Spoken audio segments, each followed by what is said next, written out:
कैसे देखें वो कम यार।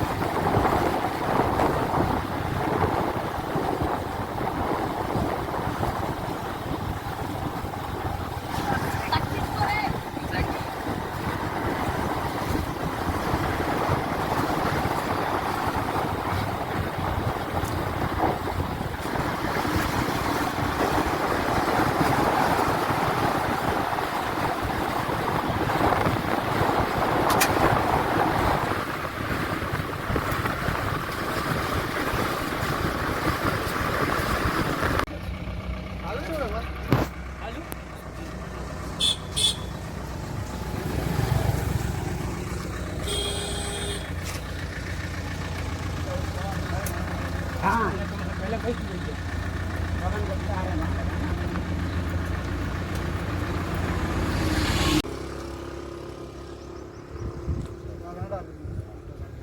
आओ दाल थोड़ी दाल बचा नहीं चमचा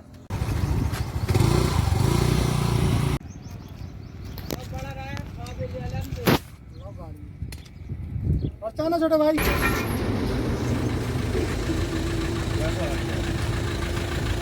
है ना।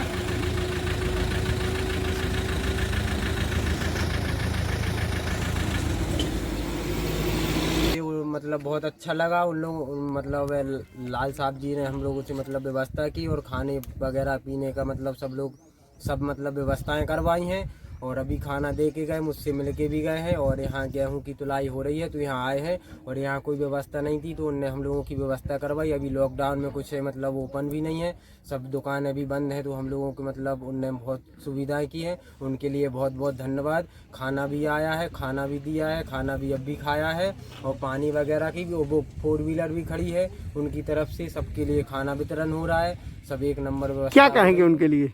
उनके लिए यही कहेंगे, उनके लिए बहुत बहुत धन्यवाद जो किसानों के लिए इतना कर रहे हैं, मैं उनके लिए बहुत दिल से शुक्रिया। दमोह के उन लोगों से मिलवाएंगे जो कोरोना वायरस के चलते दमोह लॉकडाउन के दौरान लोगों की मदद के लिए आगे रहे। उन्हीं में नाम आता है दमोह जिले के होनहार युवा दिग्विजय सिंह जो इस वक्त हमारे साथ मौजूद हैं। दिग्विजय जी, आपका स्वागत है हमारे इस चैनल में। नमस्कार इम्तियाज जी, मैं दिग्विजय सिंह दीपू और आपने बहुत ऊपर से ले लिया। एक्चुअली सत्यता ये है कि मैं सिर्फ माध्यम हूँ इस समाज सेवा का।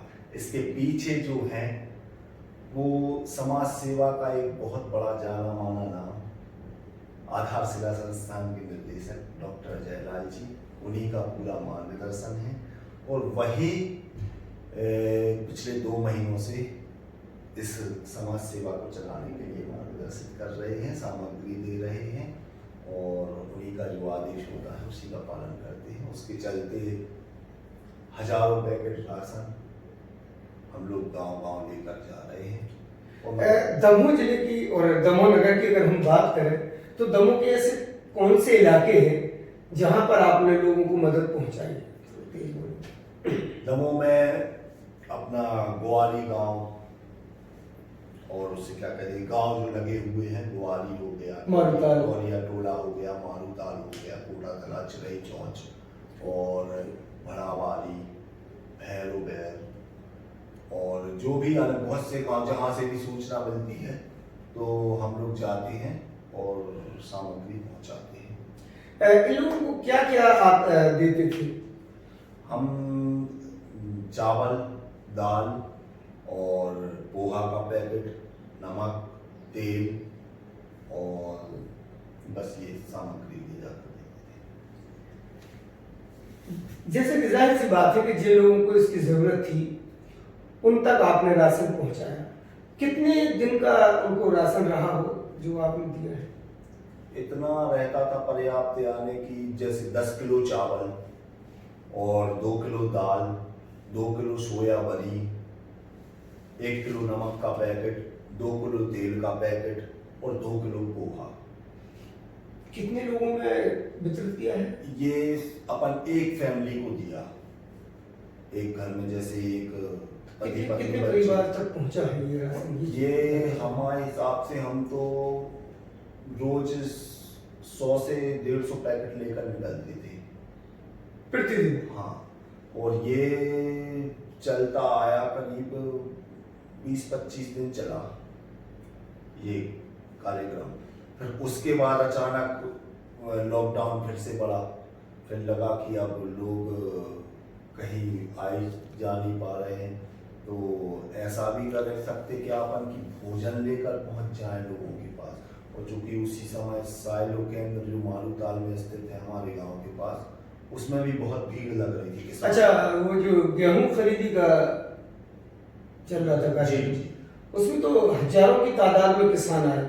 आपने वहां भी सुनने में आया है कि पका हुआ भोजन तमाम जिले भर के किसानों को मुहैया कराया। जी, जिस दिन से वहाँ पे सूचना मिली कि बहुत सारी ट्रॉलियाँ लगी हुई हैं, तो उनका अचानक फ़ोन आया हमारे पास कि किसानों के लिए आप भोजन का व्यवस्था कीजिए कैसे भी करके। किसने कहा?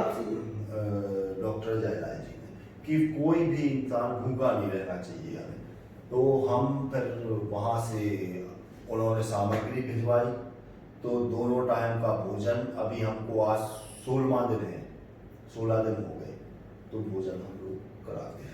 मतलब ये है कि जब से लॉकडाउन शुरू हुआ है तब से राशन वितरण चल रहा था। उसी बीच ये गेहूं खरीदी में जो किसान आए जी, इनका भी भोजन अलग से चलाया है। हाँ, इनका फिर उन्होंने बोला कि आप तो किचन तैयार करो, जो सामग्री लगनी है वो सामग्री, और गांव में और किसानों को और जो मजदूर बाहर से आ रहे हैं, तो अपन जो भी कर सकते हैं, आप तो पूरे टाइम किचन चालू रहने दो, जहां से भी सूचना आए तो आप तुरंत पहुंचो।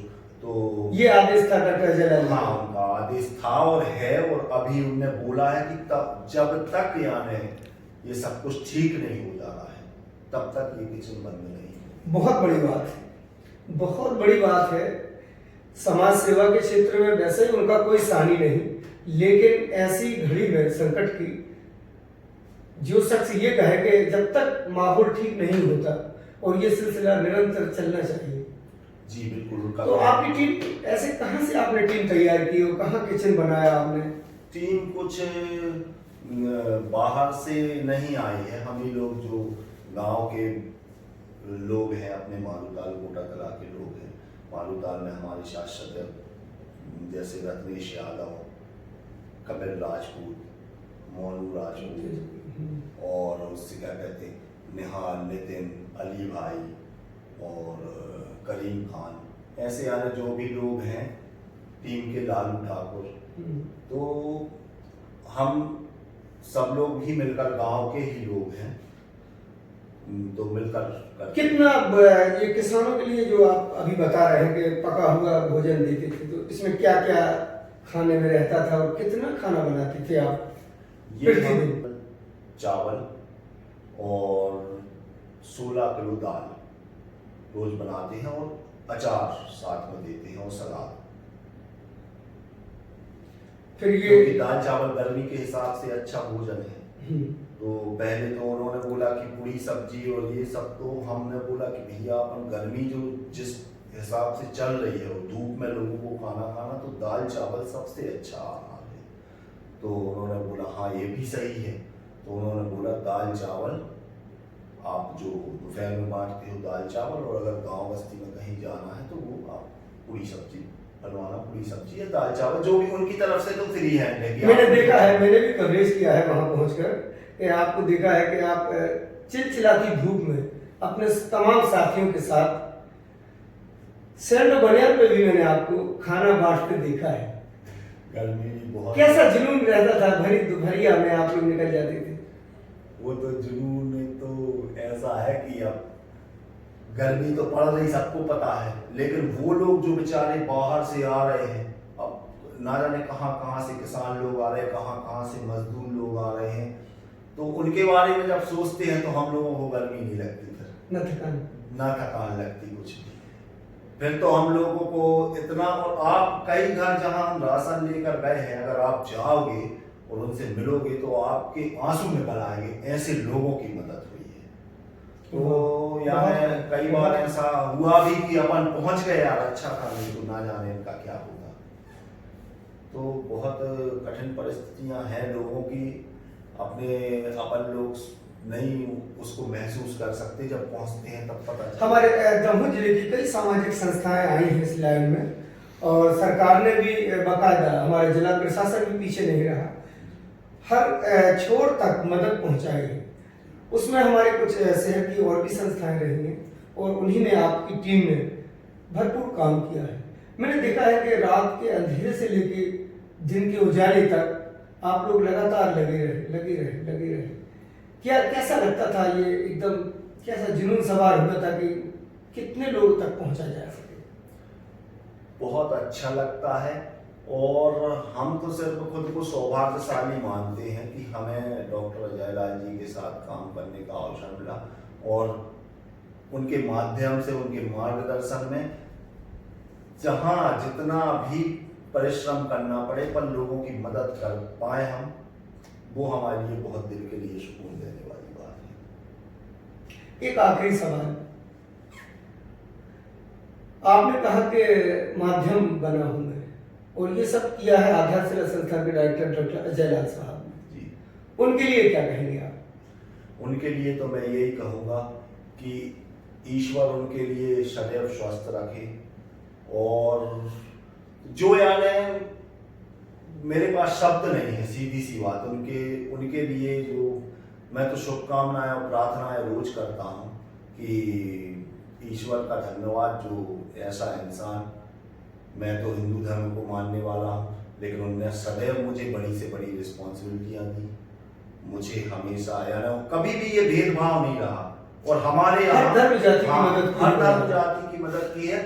और हमारे आधारशिला संस्थान में आप देखोगे तो उनकी समाज के लोग अल्पसंख्यक हैं, बाकी दूसरे तबके के लोग, हिंदू मुस्लिम माइनॉरिटी, यानी वैसे तो कहें तो हिंदू समाज जा रहा है वहां पर, जो जॉब कर रहा है, उनके साथ काम कर रहा है, कभी उनने किसी प्रकार से हम लोगों को कोई प्रतिबंध नहीं किया, या उनका दिल ही अलग है। उनके बारे में तो मैं चर्चा करने बैठूंगा तो शायद आपको नहीं, खैर इसमें कोई दो राय नहीं कि डॉक्टर अजय लाल जी का तो खैर समाज सेवा में कोई सानी नहीं, उन्होंने भी कई जगह मास्क भी बांटे हैं, सैनिटाइजर की बाटलें भी दी हैं, सफाई कर्मियों को भी दी, और उन्होंने खुद सड़क पर आकर लोगों की मदद की है, महीने भर का राशन उन्होंने मुहैया कराया है। मैंने भी अपने समाचार न्यूज चैनल के माध्यम से ये कवरेज किया है, लेकिन बड़ी बात है कि आप उनके साथ जुड़े हैं और भरपूर काम को अंजाम दे रहे हैं। तो ये जो सिलसिला चल रहा है, अब ये कब तक चलने का है, मदद करने का? उनका तो कहना ये है कि जब तक सब कुछ ठीक नहीं होता, जब तक बनेगा, आप लोग तैयार हो, मेरी ओर से पूर्ण स्वतंत्रता है। आप तो जहां जैसी जरूरत पड़ती है, कच्चे भोजन की जरूरत पड़ती है, पक्के भोजन की जरूरत पड़ती है, सैनिटाइजर की जरूरत पड़ती है, मास्क की जरूरत पड़ती है, जिस स्थिति में जो भी जरूरत पड़ती है आप हमें बताओ, तो हम लोग भी तैयार हैं उनके साथ काम करने को। और जब तक हम लोगों के हाथ पैर चल रहे हैं तो हम लोग लगे हैं, करेंगे। और प्रचार प्रसार से उन्हें दूर रहने को कहा है, तो इसलिए हम लोग लाइव, कई लोग कहने लगते हैं टीम में कि भैया लाइव चला दें, भैया फेसबुक पर फोटो डाल दें। हाँ, देखा गया है कि तमाम जो संस्थाएं कर रही हैं समाज सेवा के कार्य, अच्छा है, उससे देखकर लोगों को एक सीख मिलती है कि हम भी करें, एक जज्बा बढ़ता है। लेकिन बहुत अच्छी बात है दिग्विजय जी, मैं उम्मीद करूंगा कि आगे भी ये सिलसिला यूं ही चलता रहे। बहुत बहुत शुक्रिया आपका हमारे इस प्रोग्राम में तशरीफ लाए। तो ये थे युवा उत्साही दिग्विजय सिंह जी, जो आधारशिला संस्थान के डायरेक्टर, समाज सेवी डॉक्टर अजय लाल जी के दिशा निर्देश पर अपनी टीम के साथ मैदान में उतरे हुए हैं। ना धूप देखते हैं और ना रात का अंधेरा, और निकल पड़ते हैं उन लोगों को तलाश करने जिनको इस कोरोना वायरस की बीमारी, जो एक महाबीमारी चल रही है कोरोना वायरस की, इस दौरान जो लॉकडाउन हुआ है उन लोगों को मदद कर रहे हैं जिनको सख्त मदद की जरूरत है। तो ये थे दिग्विजय सिंह जी, जो एक उत्साही और कर्मठ युवा कार्यकर्ता है। सामाजिक कार्यकर्ता होने के साथ साथ एक अच्छा दिल भी रखते हैं और इनकी पूरी टीम बाकायदा ना रात का अंधेरा देखती है और ना चिलचिलाती धूप, और निकल पड़ते हैं उन लोगों की तलाश में जिनको आज के दौर में मदद की बेहद जरूरत है। आज दिग्विजय सिंह थे। अब अगले प्रोग्राम में हम किसी और शख्सियत के साथ आपसे रूबरू होंगे। तब तक के लिए नमस्कार।